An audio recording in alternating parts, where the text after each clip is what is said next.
एक पक्षी था जो रेगिस्तान में रहता था।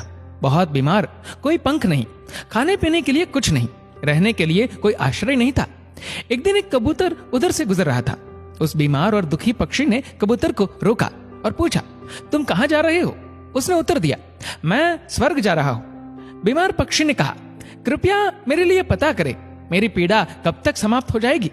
कबूतर ने कहा, निश्चित ही मैं पता करूंगा।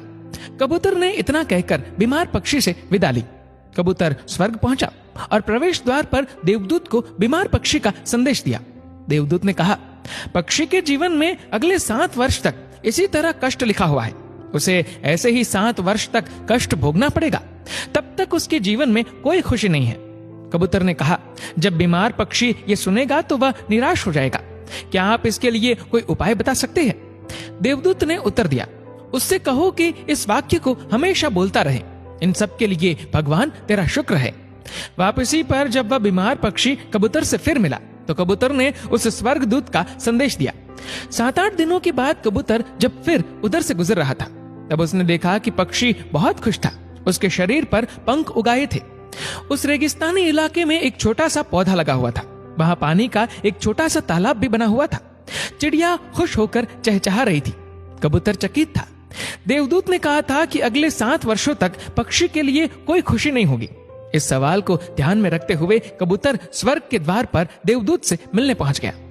कबूतर ने देवदूत से अपने मन में उठते हुए सवालों का समाधान पूछा तो देवदूत ने उत्तर दिया, हाँ, ये सच है कि पक्षी की जिंदगी में 7 साल तक कोई खुशी नहीं लिखी थी, लेकिन क्योंकि पक्षी हर स्थिति में इन सब के लिए भगवान तेरा शुक्र है बोल रहा था और भगवान का शुक्र कर रहा था, इस कारण उसका जीवन बदल गया।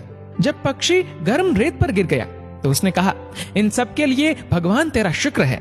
जब यह उड़ नहीं सकता था तो उसने कहा, इन सब के लिए भगवान तेरा शुक्र है। जब उसे प्यास लगी और आसपास पानी नहीं था तो उसने कहा, इन सब के लिए भगवान तेरा शुक्र है। जो भी स्थिति हो, पक्षी दोहराता रहा, इन सब के लिए भगवान तेरा शुक्र है। और इसलिए 7 साल 7 दिनों में समाप्त हो गए। जब मैंने ये कहानी सुनी तो मैंने अपने जीवन को महसूस करने, सोचने, स्वीकार करने और देखने के तरीके में एक जबरदस्त बदलाव महसूस किया। मैंने अपने जीवन में इसको अपना लिया। इन सब के लिए भगवान तेरा शुक्र है। इसने मुझे, मेरे विचारों को, मेरे जीवन में बदलाव लाने में मेरी मदद की।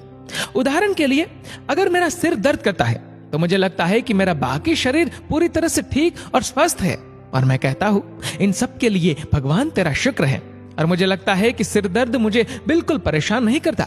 इस भगवान के शुक्राने का मेरे जीवन पर वास्तव में गहरा प्रभाव पड़ा। मुझे लगने लगा कि मैं कितना धन्य हूँ, मैं कितना खुश हूँ, जीवन कितना अच्छा है।